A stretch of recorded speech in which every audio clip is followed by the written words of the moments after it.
Eh bien bonjour à tous, j'espère que vous allez bien. On se retrouve aujourd'hui pour parler de Genshin Impact et pour parler plus précisément de la partie 2 de la version 1.6. Alors, cette partie 2, elle a plus ou moins déjà commencé avec l'event des boss qui est sorti vendredi, qui était un event qui faisait déjà partie de la partie 2 de la version 1.6. Mais là, du coup, on va parler notamment des bannières. Ça y est, la bannière de Kazuha a été révélée officiellement. On connaît officiellement les 4 étoiles qui font partie de cette bannière, la bannière d'armes également qui a été officiellement révélée, ainsi que le détail de la nouvelle épée, une main qui va sortir en même temps que Kazuha, et ainsi que évidemment les événements et les petites autres choses, genre la quête histoire d'Archon, la suite de la quête Archon, qui va sortir également dans cette partie 2, qui va, et c'est un peu ce qui va nous occuper jusqu'à la fin de cette mise à jour, et vous allez voir que potentiellement la prochaine mise à jour, donc celle qui vient après la 1.6, on ne sait pas encore comment elle va s'appeler, est-ce que ça sera une 1.7, est-ce que ça sera un autre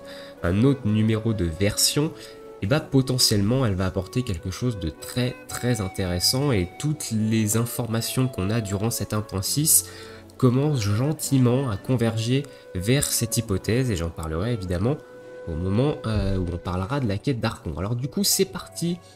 Paymon vous présente un aperçu des nouveaux événements de la version 1.6 partie 2.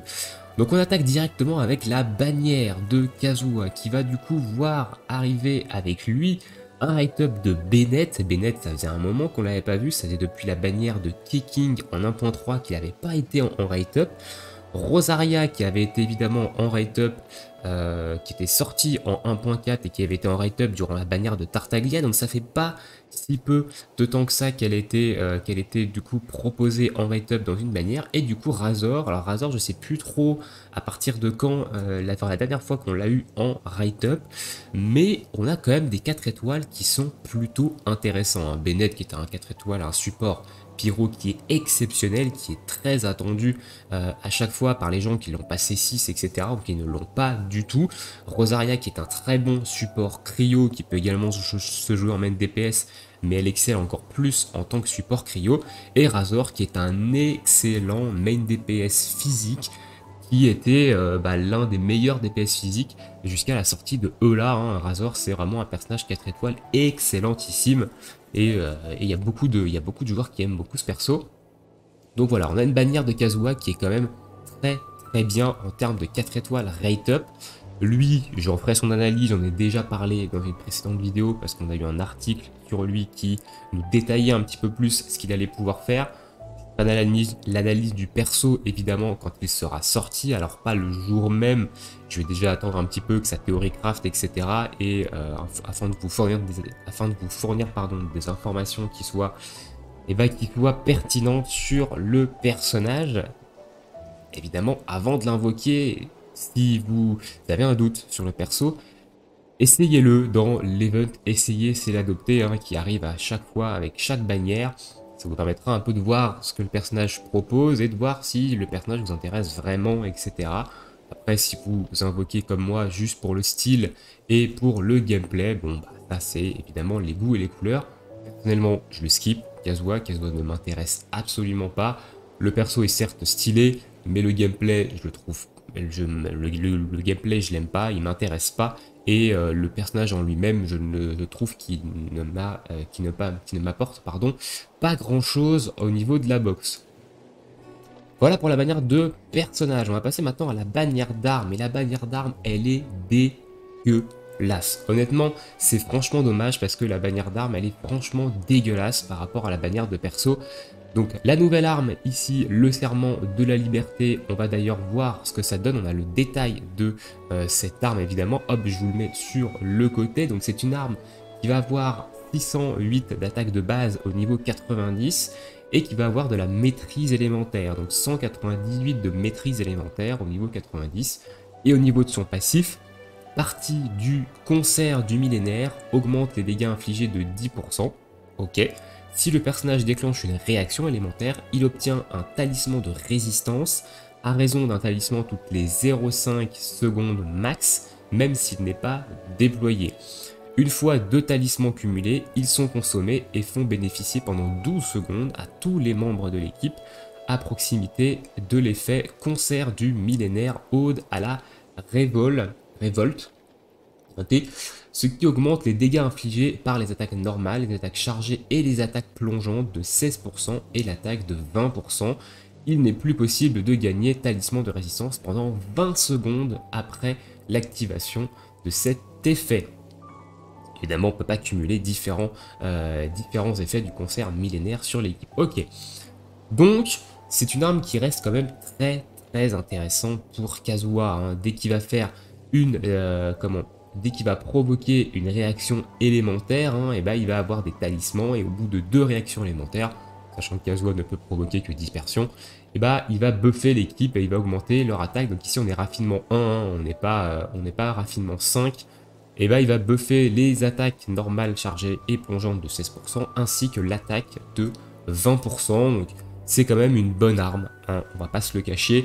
Maintenant, le problème, c'est cette bannière d'armes complètement dégueulasse. Parce que, évidemment, bah, la deuxième arme 5 étoiles, c'est l'Atlas de la voûte d'Azur. L'Atlas de la voûte d'Azur, c'est quand même très loin, enfin, c'est quand même beaucoup moins intéressant que l'origine des 4 vents, qui est actuellement en bannière d'armes. Donc c'est un grimoire vraiment pas terrible. Derrière, on a des armes 4 étoiles qui sont affreuses, hein. On a toutes les nouvelles 4 étoiles ici qui étaient sorties lors de la 1.4, je crois. Donc les armes de l'impasse qui sont vraiment pas terribles.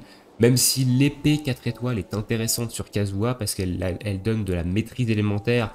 Et au vu de l'épée 5 étoiles, Kazuha aura sûrement des mécaniques autour de la maîtrise élémentaire. Donc l'épée peut être intéressante parce qu'elle donne de la maîtrise. Néanmoins, on a une épée craftable, hein, piqûre de fer, l'autre épée une main qui donne également de la maîtrise élémentaire, qui est sûrement mieux que celle-ci. Et derrière, bah, on a l'espadon de Favonius. Il n'y a personne qui joue avec l'espadon de Favonius. Le fléau du dragon, à la limite, ça peut être intéressant si vous êtes pour une Utao, pour une Dialing support, etc. Mais c'est pas non plus extraordinaire. Et l'arc de l'impasse et le grimoire, je sais plus comment il s'appelle, Chant du vent, je crois, un truc comme ça. Et bah, c'est des armes qui sont vraiment éclatées. Donc, bah, la bannière d'armes, elle est un petit peu éclatée au sol et ça donne pas envie de pull, hein. Bon courage à ceux qui vont pull sur la bannière d'armes pour essayer de dropper le serment de la liberté parce qu'ils vont aller chercher Kazuha et qui vont vouloir son épée 5 étoiles. Bon courage parce que la bannière d'armes est vraiment pourrie. Ensuite, sur ces bonnes paroles, je vais vous enlever évidemment le descriptif ici. Et on va passer à la nouvelle quête d'Archon, chapitre 2, prologue, bande d'automne et feuilles écarlates. Donc apparemment il n'y a pas de quête histoire de Kazuha, ça va être la quête Archon qui va servir de quête histoire pour Kazuha. Du moins c'est pas mis dans la note, hein, s'il va y avoir une quête histoire pour lui, peut-être qu'il y en aura une, mais pour l'instant c'est pas prévu, en général il l'annonce. Et du coup, le chapitre 2, et bah le chapitre 2, c'est Inazuma. Et oui, il y en a plein qui vont dire non, le chapitre 2, c'est Liu, et non. Dans la chronologie, du coup, de la quête d'Archon, le prologue de la quête d'Archon, c'est Mondstadt, donc c'est la partie anémo de l'histoire. Le chapitre 1 de la quête d'Archon, c'est Liu, et le chapitre 2, c'est Inazuma. Donc ici, on a le prologue du chapitre 2, ce qui nous amène, évidemment, petit à petit à penser que avec pas mal d'indices qu'on a notamment au niveau de la 1.6, donc le nouveau boss avec cette région qui sera évidemment supprimée en 1.6, le nouveau boss, et ben on sait pas trop où il va aller, hein, ça m'étonnerait qu'ils le mettent sur à Liu ou à Mondstadt. Les nouvelles fleurs, là, les Ganoderma marins, du coup, c'est pareil, hein, ça m'étonnerait qu'ils les mettent à Mondstadt. Cette nouvelle quête d'Archon, qui est le prologue du chapitre 2, donc le chapitre Inazuma, il y a quand même de fortes suppositions, ainsi que les nouveaux persos qui ont été annoncés, hein, Ayaka, Yoimiya, Sayu, qui sont quand même des persos d'Inazuma également, que la prochaine version du jeu, celle qui vient après la 1.6, on va avoir du coup l'arrivée d'Inazuma, ou du moins peut-être une partie d'Inazuma, peut-être pas la map entièrement. Moi je pense qu'on n'aura pas la map entière de Inazuma, qu'on aura une première partie et que la map évidemment elle sera du coup agrandie au fil des mages. Mais voilà, ça annonce quand même des trucs intéressants pour la prochaine mage. J'ai hâte de voir le live, hein, de la prochaine mise à jour qui aura lieu pas la semaine prochaine mais normalement la semaine d'après, donc dans 2 semaines on devrait avoir les informations. Et du coup, voilà, la quête d'Archon, j'ai hâte, honnêtement, c'est du lore, moi ça me hype de ouf. Donc quête d'Archon qui sera disponible le 29 juin à 4h du matin, donc 5h, hein, évidemment, ici ils mettent pas les heures d'été, donc c'est 5h chez nous.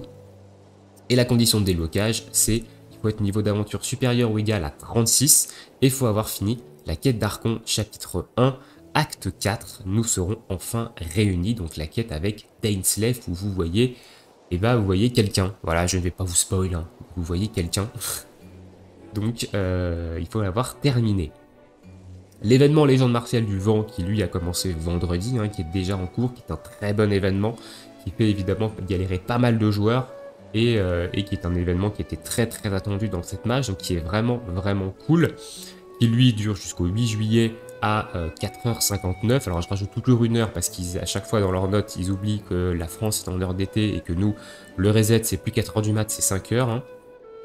L'événement combat d'Aboum. Alors c'est un événement que j'attends quand même aussi parce qu'il a l'air extrêmement fun. J'avais beaucoup aimé dans la map du coup les espèces de murs qu'on doit casser en faisant du tennis contre eux, enfin du ping-pong.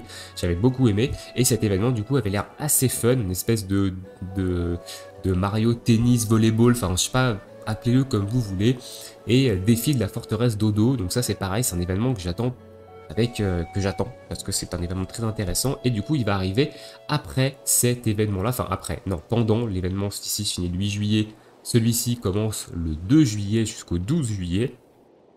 Donc le 2 juillet c'est tout simplement vendredi de la semaine prochaine, hein.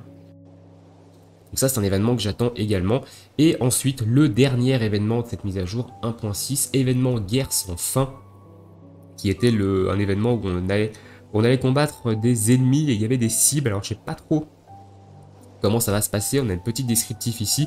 Pendant l'événement, relevez les défis des îles, éliminez les ennemis dans le temps imparti pour gagner des points, atteignez le nombre de points requis pour obtenir des primogèmes, des matériaux d'amélioration, d'aptitude, leçons du héros, moras et d'autres récompenses. Ok, bon, il ne nous donne pas plus d'informations là-dessus, mais l'événement qui arrive du coup le 9 juillet jusqu'au 19 juillet, cet événement dure 10 jours, donc le 9 juillet c'est la semaine, c'est dans 2 semaines, hein, tout simplement. Donc on aura cet événement-là et il dure jusqu'au 19 juillet, à savoir que normalement, selon la logique, la prochaine mise à jour du jeu arrivera le 21 juillet, le mercredi 21 juillet, soit dans un petit peu plus de 3 semaines maintenant, et que le live, logiquement, le live devrait se tenir aux alentours du 9 ou 10 juillet, hein, le live de présentation de la prochaine mise à jour, où on aura évidemment pas mal d'informations. On couvrira ce live avec sur la chaîne Genshin Impact FR sur Twitch, hein, vous avez le lien dans la description, et il y aura évidemment une vidéo de ma part pour vous récapituler tout ça, mais on n'y est pas encore. Et ensuite on a des packs, alors ça ce sont des packs éclatés au sol, hein, un pack de l'aide à l'aventure. Je vous déconseille fortement d'acheter ces packs, c'est des packs qu'on achète en cristaux primaires notamment, et ils sont vraiment pas terribles. Donc ici il y a l'air d'avoir un pack néanmoins avec une boîte de prototype, alors c'est la première fois qu'on a ça à confirmer, mais voilà, même ça, c'est pas super intéressant, et du coup ça sort, ça sera disponible à partir du 14 juillet 2021 à minuit, du coup 1h du mat chez nous, non, à partir du 30 juin, pardon, 2021 à 1h du mat chez nous jusqu'au 14 juillet. Voilà. Écoutez, voilà, c'est tout pour cette petite partie 2 de la mise à jour 1.6 qui est un petit peu plus maigre que le début de cette mage, mais il y a surtout ça, hein, il y a surtout cette quête Archon qui me hype de ouf et j'ai vraiment hâte d'être mardi pour pouvoir la faire. Et derrière, on a une bannière d'armes que je rappelle qui est dégueulasse et une bannière de personnage qui est vraiment par contre très très intéressante avec des bons 4 étoiles en rate up.